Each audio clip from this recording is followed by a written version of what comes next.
All right, man, peace. You know, brothers, LeBron James is starting to remind me of one of these Hollywood bigwig actors who thinks he can curse out the director, demand directorial changes, demand edits. He's going to scream at the lighting guy, the cinematographer, because things are not going his way. He's going to make demands pertaining to who he wants his co-stars in the film to be. He's going to mandate script changes, so on and so forth. That's what he reminds me of. And he's getting a bit too big for his britches for many of these rival NBA GMs. Notice I say rival GMs because LeBron James is acting as an extended general manager of the Lakers. For him to be so flagrantly trying to court Anthony Davis, it's very disrespectful. It's like if you're walking down the street with your woman and a man tries to hit on your woman while you're there. It's going to be an issue. And the NBA is going to have to do something about that. If the GMs are not allowed to talk about other teams' players, players should not be allowed to talk about other teams' players either, especially when they have the clout of a LeBron James. If you're working hard to make sure that you understand what you're getting in the draft, and you're able to bring in an Anthony Davis or Giannis Antetokounmpo, and then somebody like a LeBron James could wait to see how you develop them and then steal them from you, that is an issue, and they should view it as an issue. Now they're reporting that many NBA GMs are upset with LeBron James for what he's been doing, trying to court Anthony Davis. And I believe that the main GM who is upset with him is the general manager of the Milwaukee Bucks. Why do I say that? Well, they're going to give us some hints here. So they're going to talk about it, and I'm going to chime in. Let's talk about LeBron James making headlines earlier this week when our Dave McMenamin asked him whether he'd like the Lakers to trade for Anthony Davis, and LeBron answered, that would be amazing! Like, duh, that would be incredible. And those headlines that were created meant, of course, that the Pelicans had to answer questions about whether they were going to trade Anthony Davis. And the Pelicans should not have to answer those questions. This is a team that is in playoff contention. Why should they have to answer those questions? They have him under contract for the next year and a half. At least speculatively, they have him under contract for the next year and a half. And if I were the Pelicans, I would hold on to Anthony Davis out of spite. I say, you know what? It's going to be very difficult for us to be able to bring in a free agent to replace you anyway. So since you want to fuck around with this guy, we're going to make both you and him wait. And he's not going to see you until he's 36 years old, since he wants you so bad. That's how I would play hardball with LeBron James. Because we're not a minor league system for the LA Lakers. And now, according to Adrian Wojnarowski, that has upset some small market GMs. Here is what one Eastern Conference general manager told Woj, quote, now listen to what Miss Rachel Nichols stated. She says that it has upset many Eastern Conference GMs. She says, listen to what one told Woj, meaning Adrian Wojnarowski. Quote, it's New Orleans' problem today and a problem with a different player tomorrow for the rest of us. It's open season on small markets and our players. Now listen to that. Now let's read this quote one more time. It's New Orleans' problem today and a problem with a different player tomorrow for the rest of us. It's open season on small markets and our players. Now, what small market team would feel threatened by this process of trying to woo great players from a small market team other than Milwaukee? Let's look at all the great players in the Eastern Conference, or players who would be considered great. You have Embiid and Ben Simmons. They're in Philadelphia. They're in a big market. You have Kyrie Irving. He's in Boston. That's also a big market. You have John Wall in D.C. That's also a big market. There are not that many great players in the Eastern Conference other than Giannis and Milwaukee. So by process of elimination, it's kind of clear that it's the Milwaukee GM that is upset. Players. So the question is this tampering? Well, here's what the NBA said. Quote, each case is assessed on its own facts. In general, absent evidence of team coordination or other aggravating factors, it is not tampering when a player makes a comment about his interest in playing with another team's player. What about if the player that is stating that he wants to play with another team's player also happens to have silent partnership in an agency that the other team's player is using?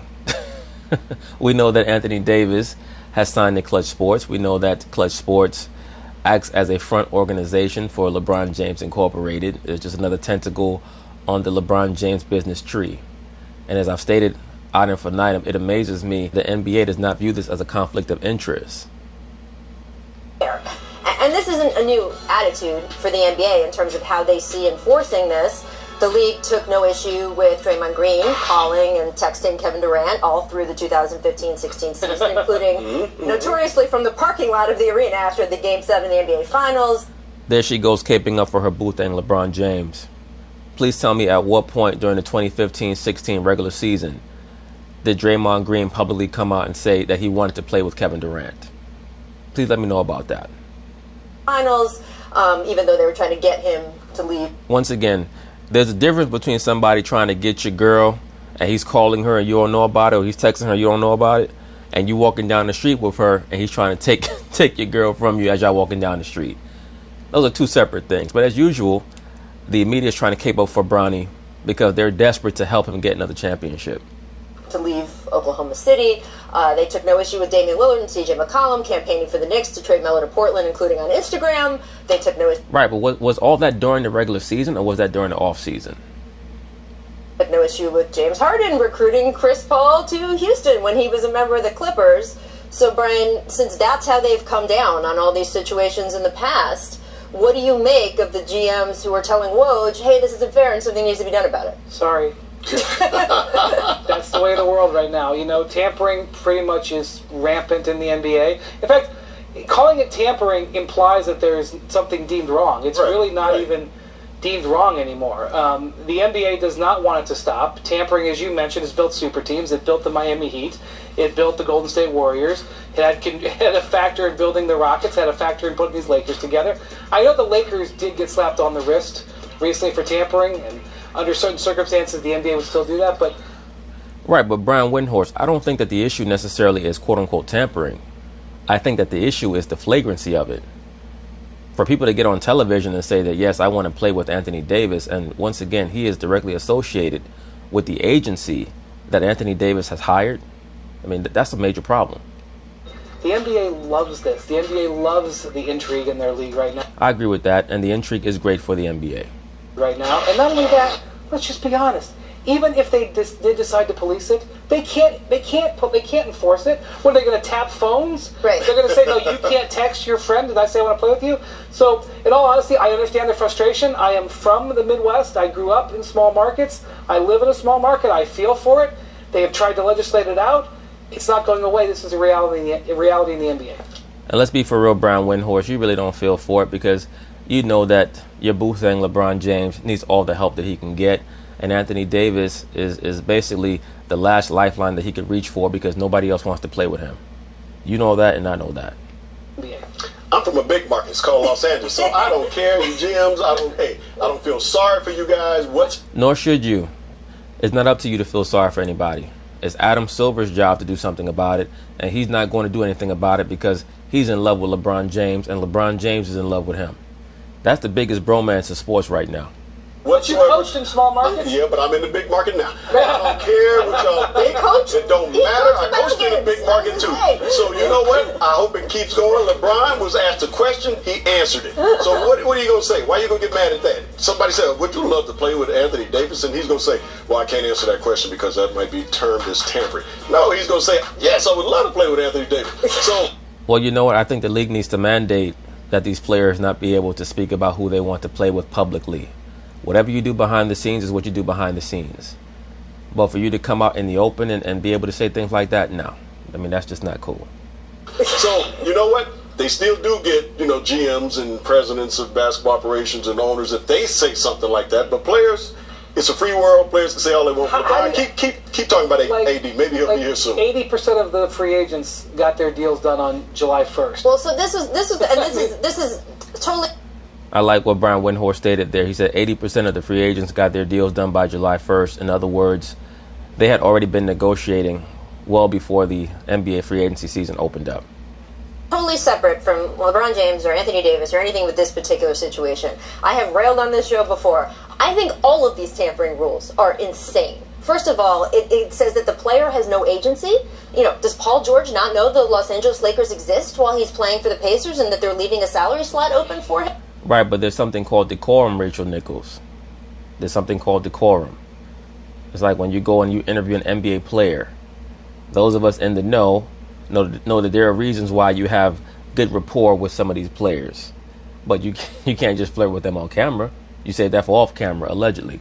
for him. The implication in finding the Lakers in that scenario was, oh, you let Paul George know that this situation was out there. Paul George has eyes, and he can read a newspaper. I also, again, as you say, Brian, I mean, look, the number of deals that get done or agreed to at 12:01 a.m. on the first day of free agency would just imply that there's gambling going on in this establishment. So maybe let's just chill on all the tampering fines in general. But yes, certainly for the players in this people situation. howling in clouds, I'm sorry to say. But what, old man, you get the Simpson thing, right? Yeah, there you go. Come. Right, but I understand what they're saying, but once again, I think that there's still a place for decorum and propriety at the very least. At least have the respect for other teams who we know really have no real chance of winning in the NBA. The vast majority of teams have no real chance of winning. At least give them the respect of hitting them in the back of the head as opposed to slapping them in the face. I also think that it was very obvious that the Milwaukee general manager was so upset with what LeBron James was doing that he strategically sent Giannis Antetokounmpo to Anthony Davis after their game when the Pelicans played the Bucks to have Giannis tell Anthony Davis to come play with the Bucks. Because as we all know, Giannis is on record as saying what? I don't want to be too buddy-buddy with these other great players because I have to go against them.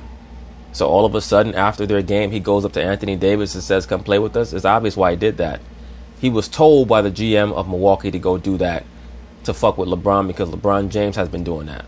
That's another reason why I know that the GM that was very upset with what LeBron has been doing is the GM for Milwaukee. Because he's petrified that when the time comes, if they're not able to win in Milwaukee soon, Giannis is going to want to leave. But anyway, peace.